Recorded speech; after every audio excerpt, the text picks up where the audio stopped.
Good evening. Thank you for finding time this evening to be here. This side event is organized in cooperation with Riga Conference, of course. Is organized by the Baltic Initiative on European Reform, which is a new initiative for fostering discussion in the Baltic States about EU enlargement and EU reform. And we're also grateful to the French Embassy in Latvia for supporting this event and also supporting the participation of a representative of the French MFA. As you know, the question of EU enlargement is very topical also because most probably in December we will hear a decision about the opening of accession negotiations with Ukraine and Moldova. At least that's what the tea leaves seem to say at the moment. And this discussion has been very intense for a while in the think tanks and in ministries and governments of EU countries, but not so much in societies of the European Union member states.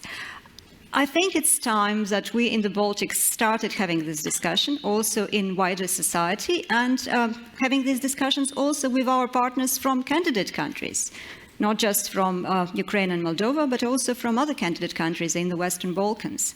But today, the focus is on us, on the Baltics. What do we stay to gain? What do we stay to win as part of Europe, but also as ourselves from this transformation which Europe is facing, which is partly, of course, the transformation which is needed in the face of geopolitical challenges, but also a more resilient Europe for the future, which holds other challenges which we are not yet discussing so much. And today with me I have the representatives of four different organizations. We start with think tankers. There is Jan Bond from Center for European Reform, which has offices both in London and in Brussels. And Jan has been, of course, an ambassador of the UK, once here in Latvia, but he's now been in the Center for European Reform for many years, and he's an expert on this topic. Justinas Mickus from STRATA, which is a think tank in Lithuania, has also been active in various European policy debates for a while and has a good knowledge also of how EU institutions work internally. Jānis Bērziņš is the head of EU department at the Latvian Ministry of Foreign Affairs, and Etienne Ranaivoson is the head of European department at the French Ministry of Foreign Affairs. You also see their background here on the slides. And I'll be very happy to chair this discussion. I'm Maria Golubeva of the Baltic Initiative on European Reform. So to start, I'd like to set the stage by asking some very brief questions, and that is something for the speaker to answer first, but then I hope to have a discussion including also the audience. We have 1 hour. We can overstay it by apparently 5 minutes, but let's try to be very brief. The question is, of course, how realistic are the expectations that enlargement and EU reform will happen in the foreseeable future, and what are the minimum requirements for it to be both possible and useful? Because we don't want any process for its sake. We want it for the sake of making Europe more resilient, a stronger actor. We want it for the sake of having Ukraine as part of Europe, giving it a European future, having Moldova as part of Europe, giving it a European future, and other countries that are part of this and that have been long in this process of accession. But we also have to be realistic about what we need to do for that to be possible. And it's not a technical process, it's a political process, because it's about us agreeing on what we want for Europe and what we want for our member states in Europe and for the candidate states. So that is how I would frame this discussion. And I think it's the time I open the floor for our speakers. So we have about 7 to 8 minutes for the speakers to make their intervention, and then we'll discuss. I'd like to start with my colleague from Lithuania, because the Baltic perspective is represented by him in this case. So Justinas Mickus, please, the floor is yours. Thank you very, very much. I hope I don't monopolize the Baltic perspective. I know we have a Latvian colleague as well, but and I don't want to speak on behalf of Lithuania or to have my comments, understood as the official state position. I am, as mentioned, a think tanker. I work for the Lithuanian Government Strategic Analysis Center, but also various other European research centers. And so my comments will be a little bit think tanky. They will be a little bit maybe broader than some of the very specific and quite technical debates about, the institutional setup, whether there should be a trio or a quintet of rotating presidencies, or, to what extent should we expand the scope of the pastoral clauses. In similar discussions that we've had on EU enlargement and institutional reform in Lithuania, that I had a chance to participate, that main headline was, and maybe Jānis will know, was when there's a will, there's a way. That was the main consensus among the Baltic States, the Nordic states, rather the representatives, the experts from those countries, as well as Poland and Germany who participated. And I believe it, but I think that's sometimes a little bit too trivially defined. This, when there's a will, there's a way, as if it's, we look into the 27 plus institutional leaders that we have, and if they have the will, they will power through.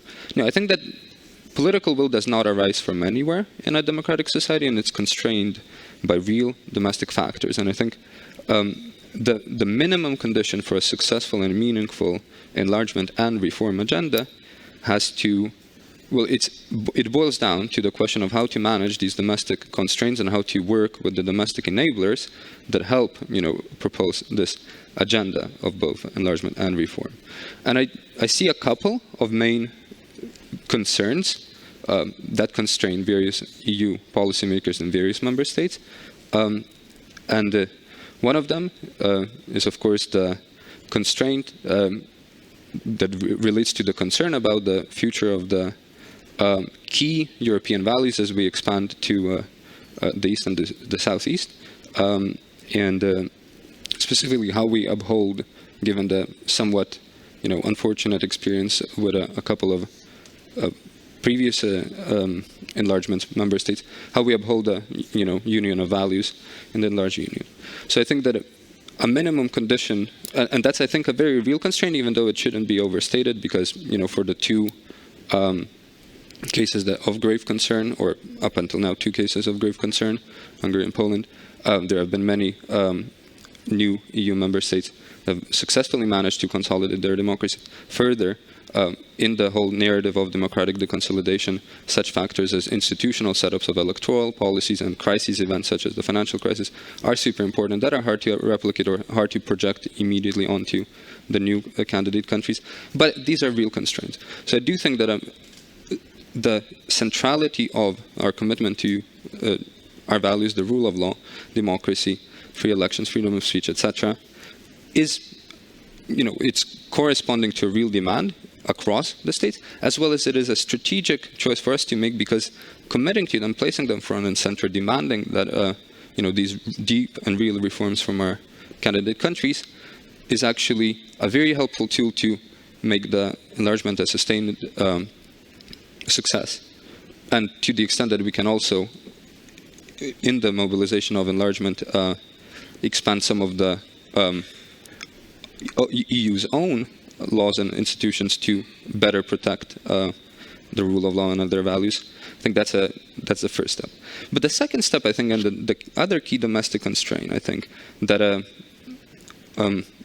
I think explains many of the more specific concerns about the future of the EU budget, maybe brain drain migration, uncontrolled or hard to control surges of various goods that would be imported from the newly accepted EU member states. I think that all boils down to economic security in many ways. To some extent, maybe cultural and identitarian security, but by and large, economic security.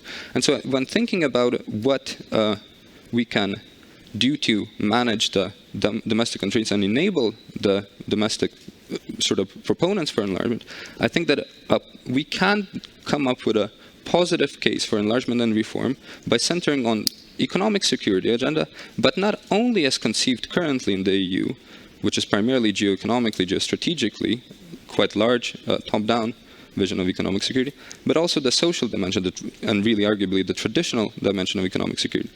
What I mean by that is that there are a lot of potential winners in enlarging the EU, in the existing incumbent economic actors, and I think you can make a very strong case for the centrality of Ukraine as well as the Western Balkans, the investment in those regions that would be greatly improved by the enlargement, as critical to the digital and green transition, securing thereof, but also economic security and reducing our dependencies and increasing our capacity to act. That is, by now, I think, quite widely agreed upon, even though not by consensus, European agenda for the future. So you can sell it to the key large incumbents that sometimes now are concerned about their positions, their relative competitiveness in the enlarged union. And at the same time, of course, you have the European consumers, the current, the consumers in the existing member states that would stand to benefit, that can, be promised the new and expanded single market that can only be mobilized further if you tie it with economic security, and if you do reforms that meaningfully enhance the human level, household level economic security in the existing member states. So I think that the debate about the potential for enlargement and reform should really go straight to these political discussions, and on those then we build the institutional choices and architecture of the EU in the future. And I think the Baltics have a really strong voice in this regard, because with the prospect of enlargement and with the prospect of the economic security agenda taking hold in the EU, they stand to gain quite a lot if indeed the Central Eastern European, Eastern neighborhood and Western Balkan regions are newly interconnected in a newly integrated EU that expands massive potential for supply chain remodeling in Europe and beyond, connectivity projects that expand our horizons for competitiveness, for business, but also, again, as I said, for consumer opportunities. And we see that it's also in line with some of our broader, deeper, long-standing concerns about geopolitical security that is now increasingly intertwined with economic questions, as we see, especially with the rise of US-China EU economic competition. So I do think that here the Baltics can drive the case forward, go to the political debates and the distributional debates beyond the institutional questions, and only assess the institutional dilemmas after and as derivative of the underlying tensions and trade-offs between interests among the domestic coalitions of the EU. Thank you. This was concise and very interesting, and I think it's a good point at which to start having this discussion also with our colleagues who are responsible in their respective government institutions for joining this debate. So, Etienne Ranaivoson, the floor is yours. What's the French take on this? Thank you very much, Maya, and first of all, pleasure to be here with you tonight. I try to jump on what the Lithuanian colleague said, and also answer to some of your questions with characteristic French humility. Because the first question is, of course, the conditions for enlargement and reforms to happen, and possibly in a meaningful way. Seen from Paris, I cannot emphasize enough the fact that February 24th, 2022 represented a sea change in the way we look at enlargement. This was said by President Macron in his speech in Bratislava a few months ago, but this is true in various, in a holistic way of seeing at enlargement and various EU policies. So first of all, I think enlargement will happen.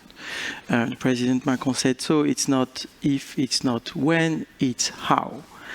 And I think it was also repeated 2 weeks ago at the Granada summit, where leaders emphasized this perspective. At the same time, it still has to be merit-based. This is very important in order to prepare member states, candidate countries, sorry, but also prepare our union to be fit for enlargement and stronger together. What does it mean in practice? From our point of view, it means that first, we have to think in terms of political priorities, and only after in terms of governance or institutional reforms. And it means that at the stage we are in, and there I converge with our Lithuanian colleague, we have to set a political horizon together the current EU member states and and candidate countries in order to agree on what kind of enlarged EU we would like to see in a certain number of years when we will enlarge. And it means agreeing possibly on a strategic agenda, but probably going beyond what is the formal strategic agenda, which leaders will discuss in June next year, right after the European elections. But from a French perspective, this political horizon would probably be based on what leaders agreed 18 months ago, right after Russia's war against Ukraine in Versailles, meaning most of all, reducing dependencies in terms of security, energy, and focusing and building a more sovereign Europe, and focusing also on economic security, just as it was said a few minutes ago. This is the kind of political agenda we would like to see for the coming years and for an enlarged EU, meaning converging on that, and after that, asking ourselves how can we tackle these challenges through a more efficient union. Because there, I think we have to face the question that at 35, we don't think the EU will be quicker to react or to decide. And most of all, the implementation of our decisions and legislation will also be more difficult. So how to overcome this issue? We cannot pretend that nothing has to change. It can be within the current institutional setup. It can be with a modified setup. We'll see. We're not focused primarily on that. We don't think that governance is the first question to address, but still, we have to be probably more efficient and also avoid perhaps unfortunate experience we have seen in the last few years, especially on rule of law issues within the EU, and avoid backsliding in that regard in a future and broader EU. Having said that, what's in for the Baltics? I've seen from Paris a lot. Since February 24th was a Zeitenwende for us as regards enlargement too. It also showed the merit of reducing external dependencies. This, what we call in Paris, the Versailles agenda. I think you would have a lot to gain, but I'm an external actor, of course, in this geo-economic strategic discussion that we want to have for the future EU. Second, in the global troubled time we live in, I think having a more resilient and active EU on a global stage at 30 plus member states is in our collective interest to have a certain weight in global discussions in front of former empires or other global and sometimes and very often imperialistic actors.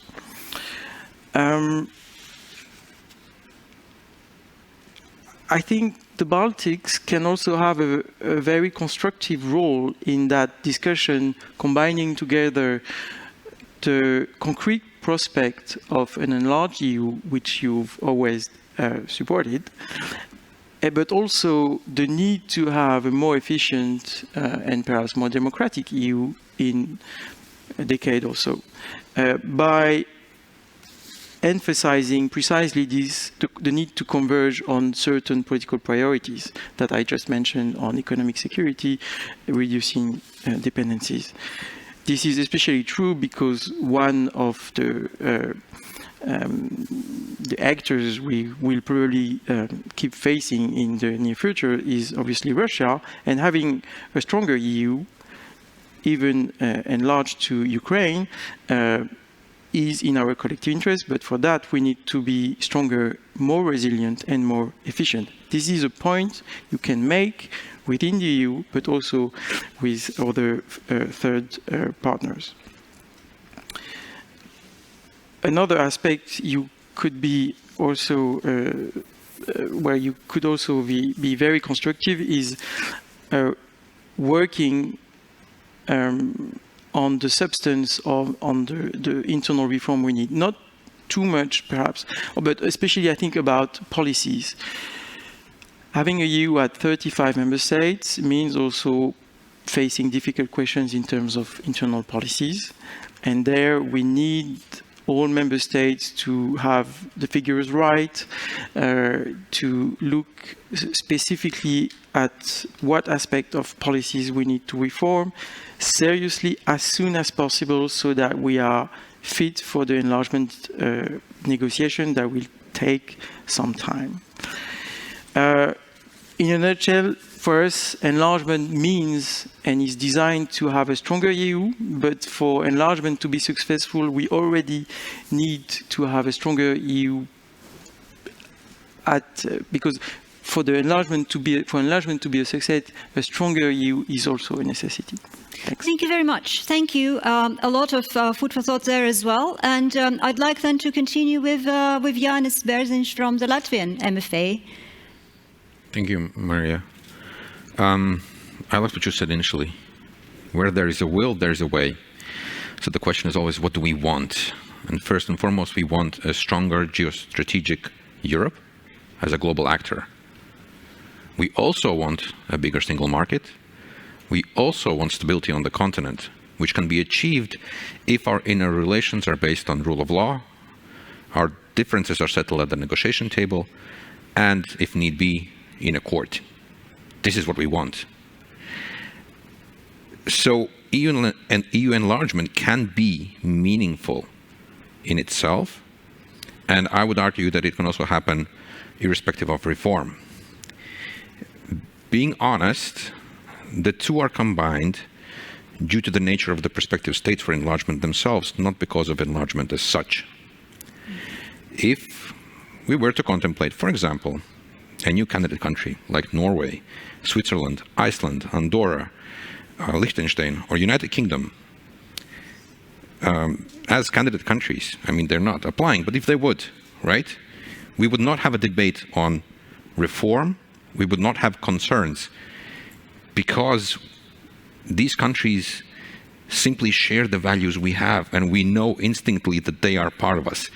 We saw that when Iceland started to have negotiations. The tempo at which it happened in 2008 was very, very quick, because there was no concern, can we absorb them or not? So what it comes down to, and there was also no debate on the numbers of member states, because it can go beyond 30. There's not much difference if it's 27 or 35 at the negotiation table. However, we face the perspective of other countries that are different in their culture and their base values. So the first minimum enlargement criteria, at least for me, is making sure that candidate countries meet European standards for such values as freedom, rule of law, of course, democracy, corruption, equality, openness, and tolerance. These are the things that we value as the basis for our union, that we want to maintain also in the future. However, broad EU reform is optional. because we can do it also without it. We can talk about it, but I don't see it as a necessary condition for enlargement as such. Our main focus should be on making EU policies better and adjust them to reflect new realities, while maintaining the key goals for the future of the EU in its geostrategic positioning and economic development. At the end of that road, the EU should become stronger, and we can talk about what that actually entails. However, you are both right in terms of, because of our instinctive hesitance when it comes to the nature of these countries, we will need to sell enlargement. And it is exactly this and the complicated national procedures in some member states that keeps me worried. It's the potential for backsliding in values in candidate countries as they upgrade their values that keeps me up at night.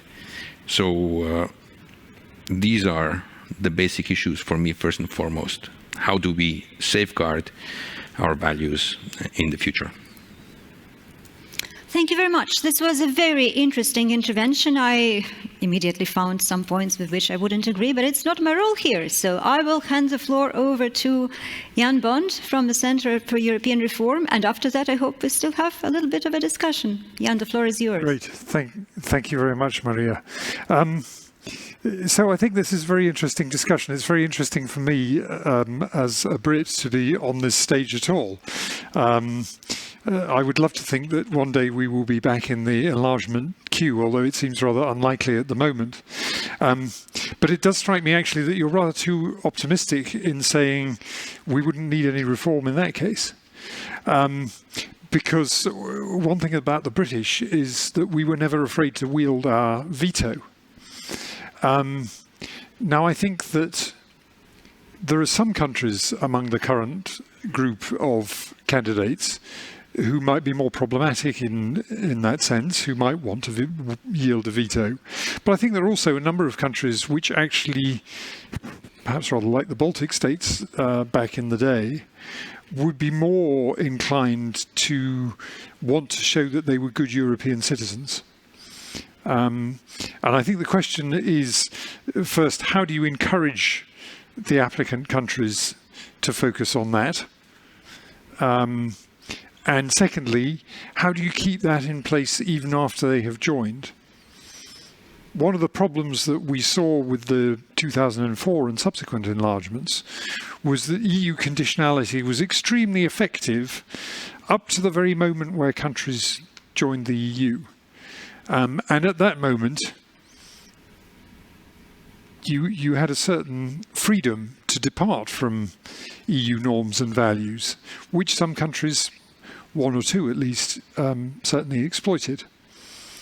Now, I thought that the cooperative verification mechanisms that were put in place with Bulgaria and Romania were actually quite a positive model and have had some good effects. Then it was dropped for Croatia. I'm not quite sure why, but it seems to me that that sort of thing might be quite important in the next rounds of enlargement. But I think there's sort of a prior question that needs to be, I mean, in some ways, I think Jānis did actually allude to this, which is not so much about what are the upsides or downsides of EU reform, but what are the upsides or downsides of enlargement? And it does seem to me that getting rid of grey zones in Europe is a massive strategic benefit to all of the existing members of the EU, to other European countries like my own, but also obviously to the candidate countries.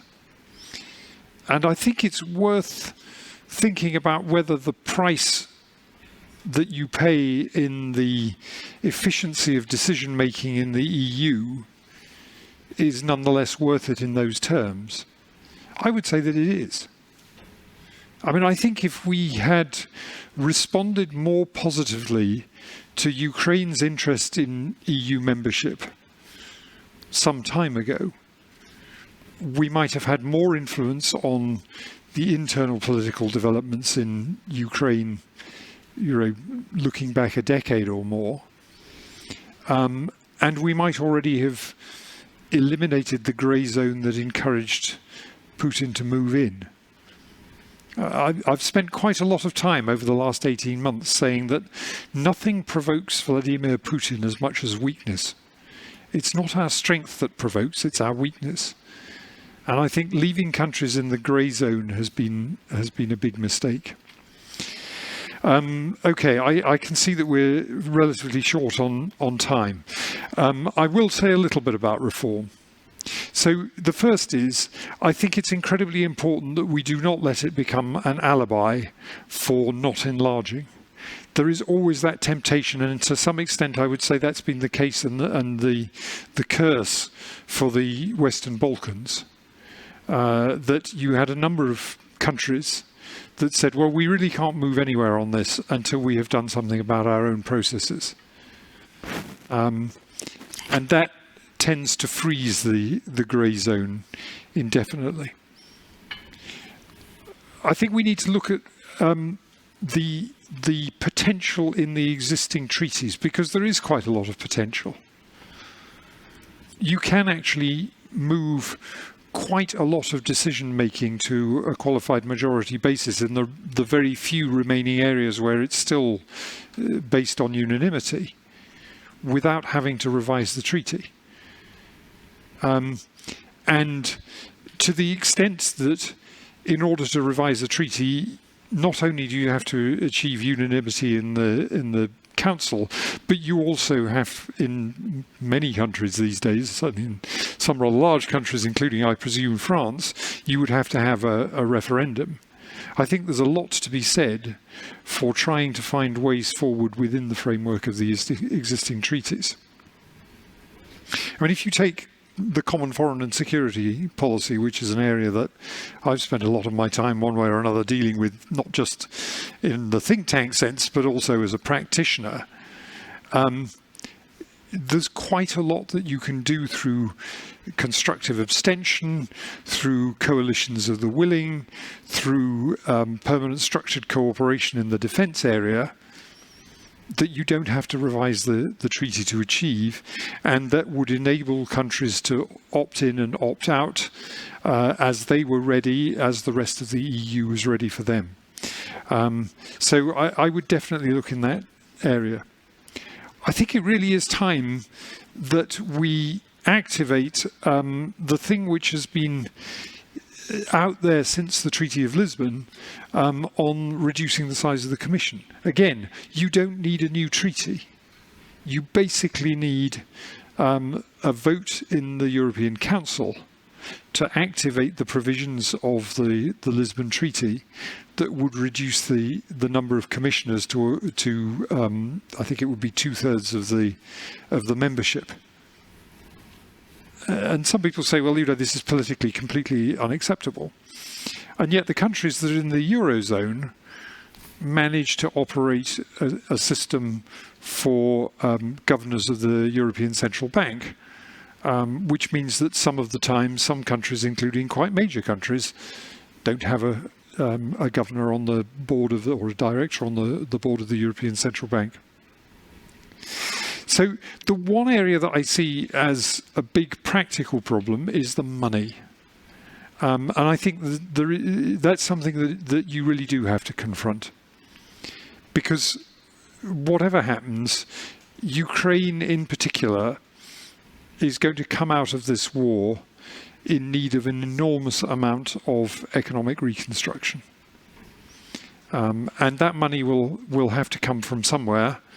And in an EU context, it means that some countries that have got used to being recipients of EU funding will in fact find themselves as net contributors, unless some who are already net contributors contribute an awful lot more. And it seems to me that is the one big practical stumbling block that I can see. But the rest of it, I think you can overcome relatively easily. Thank you very much. This was also very insightful. I will exploit now my position as the moderator to ask the first question, and then obviously it's time for us to discuss among ourselves and with the audience. So my question is, I'll be a little bit provocative. It seems that in this group there is no difference of opinion regarding the need for enlargement, and all the reasons were cited: economic security, reducing the dependence, the need to consolidate Europe geopolitically and make it more resilient and stronger. But when it comes to reform, we do have a very broad diversity of opinions in this group. So my question is, it all sounds very convincing that we can still go on. We just need to agree on some technical issues, and then we can go on, and governance is not central. Other things are more central. We have, first of all, to have a will and to be sure what we want. But nevertheless, we see that, for example, in the worries that Jānis Bērziņš has voiced, that we're thinking about countries that might backslide potentially in the future if there are no criteria in terms of culture. And I would like to argue that it's not so much culture we should be worried about, but governance, good governance and bad governance we should be worried about. I mean, did Hungarian culture change so much between the 1990s and today? I don't think so. But the modus of governing has changed, and therefore in Europe there are worries about backsliding on rule of law, so and some monopolization of other powers. So I think there is a point at which we actually will be forced to look once again at governance as the central issue in making Europe more resilient.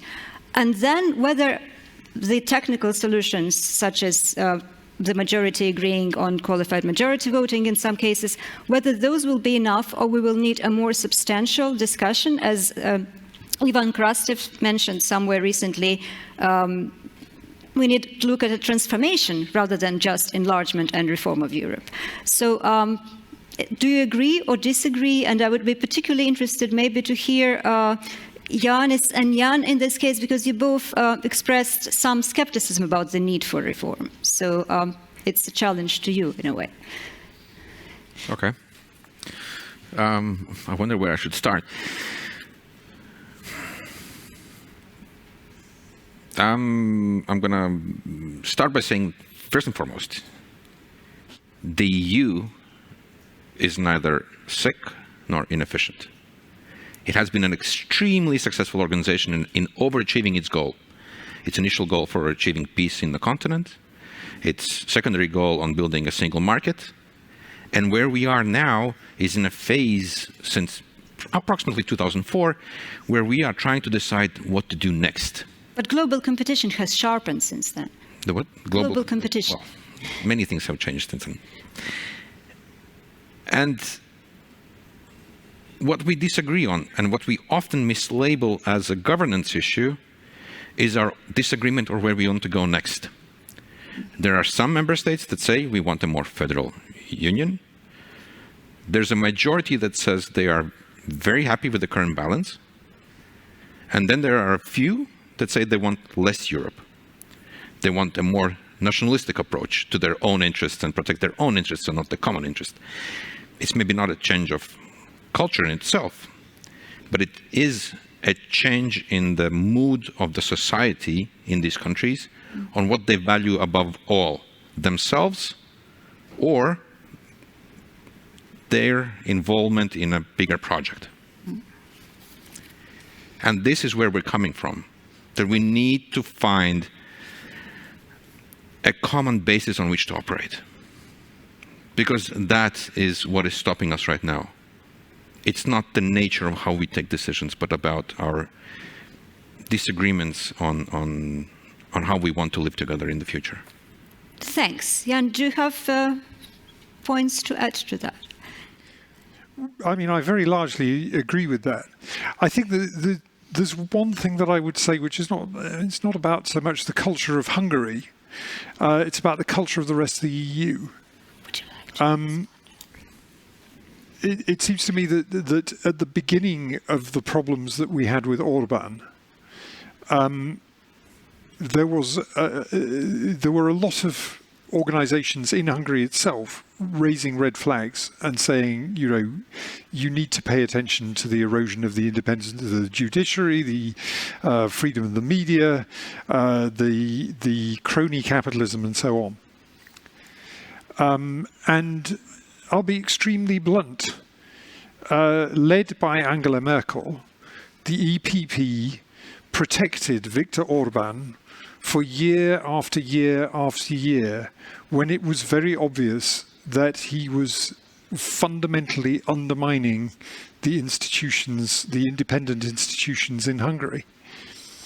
Now, it doesn't matter what mechanisms you have in place, if on your own side you're undermining them, you have a problem. So, you know, if we think we're going to have problems down the road with Serbia or indeed Ukraine or somewhere else, you do actually have quite a lot of mechanisms already to tackle those problems, but you have to be willing to use them. If your political leaders think, well, having another EPP country in our family is more important than whether that country is actually abiding by European norms and standards, you're in deep trouble. Indeed, indeed. Etienne, do you have something to respond to that? Actually, I largely agree with what has been said. I might start, I mean, I completely agree with what you said about avoiding any alibi for not enlarging. Institutional discussion is not about finding any alibi to avoid enlargement. And I agree also that a lot is possible within the current setup. The Lisbon Treaty is and has been very flexible. There are a lot of articles that are not, and provisions that are not used. I wouldn't start, though, by reducing the size of the Commission, even if I might agree that it's needed. I don't think it's politically feasible in the short term.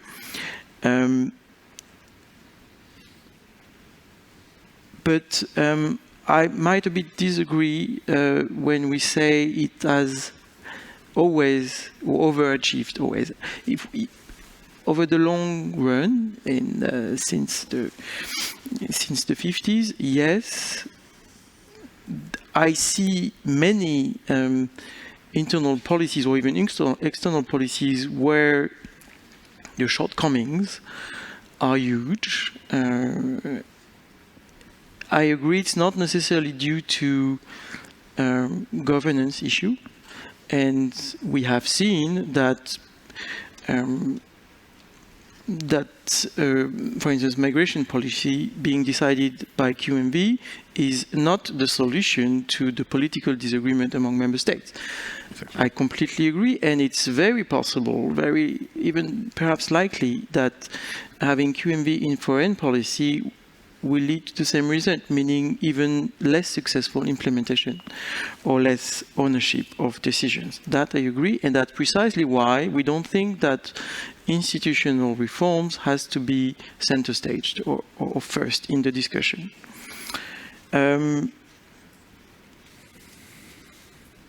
But still, there are some areas, for instance, for the French perspective as regards taxation, where some institutional reform would be beneficial for the functioning of the single market, for the level playing field.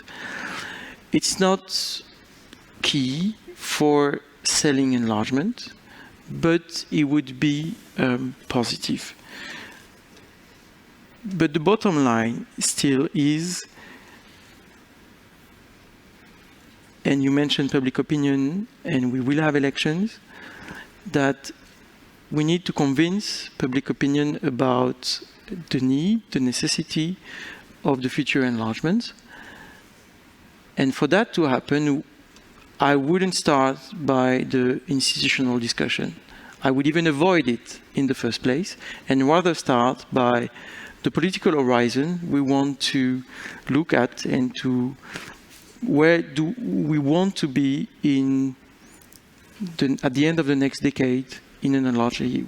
And there, yes, I agree, we don't need absolutely to have institutional reform in the first place. Great. So starting with the vision and proceeding from there, which is a good principle of strategy building. We have a few questions sent online. I think I'll take one of them and then I'll open the floor to the audience to have some questions here. So I think the question which is specifically centered on the Baltic states is for how can the Baltic states play a pivotal role in shaping the pathway for new enlargement, and what are the positions of strength or weakness? What, as the author of this question asked, what are the Baltic bargaining chips? Does anyone feel like taking this? Well, if nobody does, then Sure, why not? Pivotal role. As a dear friend of mine, who's French, by the way, said last week, we like you, Baltic states, because you are the serious guys about enlargement. This is the pivotal role we can play. When we talk enlargement, we don't talk about placards or phrases. We try to look at the thing rationally and deliberately, very deep, and maybe beyond just political considerations, but also what it actually means and what are the 2-3 steps behind it and underlying issues. And when it comes to bargaining chips, I'm very glad to see around the table in Brussels, for example, that we don't need to bargain for enlargement. Enlargement is not for the Baltics, it's for the Europe as a whole. Thank you. That's a great answer. Does anyone? Yes. So first, Mr. Jägermanis, and then the gentleman in the second row. Just a moment, the microphone is arriving. And I would ask all speakers from the audience to introduce themselves. Yes, my name is Ginter Jägermanis. I am with the Institute of International Affairs here in Riga. I have an observation and a comment and a question. The observation, very sophisticated discussion, but from looking from the outside, I can understand why people in Moscow and in Beijing they are lost when we listen to these conversations. That's just an observation. The comment and question, gray zones and political horizon was mentioned. How can we ensure the enlargement in the Balkan region, in which there is one particular player which does not want to belong? That would be my question. Serbia. Yes, do you mind if I take 2 questions and then we proceed? So the gentleman in the second row. Yes. Sorry, it's here. It's here, yes. Hello, my name is Evgen Popov. I'm from Ukraine. And I want to ask, first of all, I want to thank everybody for supporting Ukraine, and it's very important thing for us. But it's the question for all panelists who want to answer. But during the discussion, I heard that we're assuming that the situation with war will be the same like it now. And unfortunately, it can last for many years, for 2 and for example, how are you ready for your perspective? Because when we speak about values, it's not about words, it's actions. What values can we share to do something in perspective if the war will continue for 2 years, if you will receive 10 million more migrants or refugees or people migrating from other parts of the world, not only from Ukraine. The second one option for this, that as I see for now, the anti-EU candidates and politicians, they're rising in elections and probably they will be elected, and we will receive new Hungary inside the EU. So how you see this in long-term perspective? Because right now, these debates about anti-corruption values and something like that, it's very important, but at least it's the action. What the action the EU doing to prevent this? Because if the war will last for many years more, and anti-EU pessimistic candidates will be elected. It will be the tragedy for whole EU. Thank you. All right, so we'll start with the Western Balkans, and then we go to the internal EU backlash about against enlargement. So, does anyone here, Jan, do you feel like taking the Western Balkans question? I was going to avoid the Western Balkans and actually take the second question, but I see. Justinas, may I ask you then? I mean, I can answer, but in a fairly general way. I think I'm no expert of the region, but it seems that to the extent that there is a risk with a specific one country in the Western Balkans, you know, still you maintain your strategy anchored in the no regrets moves, you know, that you take under any scenario, which is in which case it's a mixture of a strict conditionality, rewards for observable progress, and there is some a set of carrots, which I think there's plenty of room for, that would, I think, embed to some extent the more pro-European economic and societal actors, strengthen them within Serbia, I think, as I understand your point, and you adjust the situation as it goes. I think this is a timeline of 10 or so years. I don't think that there's a timestamp 2023 answer that will remain steadily accurate. However, there are some moves that I think are correct to start with, and then adjust based on how the situation evolves. Thank you, and I think Etienne is going to add something on the Western Balkans. Which is a challenge, to be honest, but still, because this is indeed perhaps the most difficult region when we speak about enlargement, right now at least. It might be odd to say so in the middle of the war, Russian war against Ukraine, but still, because this is precisely where we have witnessed the enlargement fatigue, both from many EU member states, but also a lot within the region and by the government in place. I think part of the answer is probably only short term, but still valid, which is investing more. And I think the Commission is about to elaborate and specify a bit the investment and growth plan for the region in the next few days. We should see fresh money flowing to the region as part of the next, the rest of the multi-annual financial framework. This is important. This is by no means secondary. Second, also granting gradual access to the single market or certain policies might be part of the answer in order to incentivize more governments in the region to on their path to the EU and to keep reforming the years ahead. It's not easy because the enlargement fatigue is also concerning public opinion in the region. But I don't see in the short term a lot of different answers, because we cannot just abandon the merits-based approach, including for their own benefit, because joining the single market can be a huge shock. And in the longer term, of course, stability will not only come from joining the EU, but also has to rely on solving many of the conflicts within the region, Serbia, Kosovo, but also the very framework of Bosnia and Herzegovina, which is obviously a huge challenge. Thank you. And we go now to anti-European and anti-enlargement backlash possible in the EU due to migration, so-called war fatigue, and other tendencies and risks. Jan, you wanted to answer that. Yeah.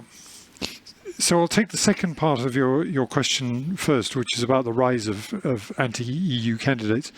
I mean, to a certain extent, but we've just seen with the Polish elections that that is not a universal trend.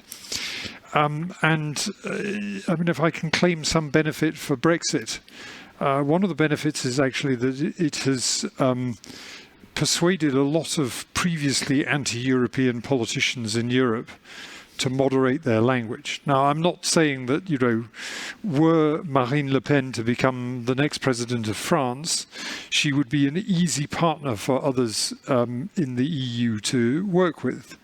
But it's very noticeable that she and Giorgia Meloni and others, since Brexit, have focused on, you know, we need to reform, but we're not talking about leaving any longer. So, you know, maybe we've done some good through the catastrophes of Brexit. I mean, the migration factor, yeah, it is important. And I think one of the problems is that mainstream politicians have not really tried to craft any narrative other than we will also crack down on migration. It's not very politically easy to make the case, but the reality is we can't stop it whether we want to or not. I mean, if there is, you know, a further upsurge in fighting in Ukraine, which God forbid, but if there is, and, you know, we get a new wave of migrants from Ukraine, are Europeans going to close their borders to that? I don't think so. Probably not, indeed. And thank you very much. I would think we still have time for 2 questions, but no more. And I would ask both the questions and the answers to be very short. There's a gentleman who's been waiting in the second row of this section. And after that, Iveta Kažuka on this side. Good evening, Roman Kowalczuk, Warsaw-based East European Strategic Forum. I have questions to Mr. Ranaivoson. So the first one, I will be brief. So the first one, in August this year, the Congress of Belarusian Democratic Opposition issued a statement that the ultimate goal for Belarusian democratic forces is Belarus EU membership. First question, isn't, in your opinion, Belarus still perceived as a legitimate Russia's sphere of influence by French political elites? Thank you. I think that's a big question, so we'll maybe step on that. And Iveta Kažuka, please. Hello, I'm director of Latvia-based think tank Providus, and my question is, how are we going to make European Union geopolitically stronger if we are not really willing to think about in-depth reforms? Thank you very much. That's a huge one. Any takers for the Belarus? Well, actually, Etienne, you don't have a choice about the Belarus question because of the author of the question. So, I think I respectfully disagree with the use of Russian sphere of influence. That's something I think we should not, and it's perhaps one of the mistakes in French foreign policy,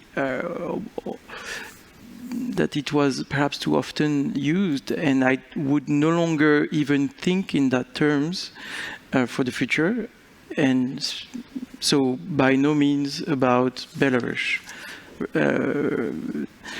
And so I wouldn't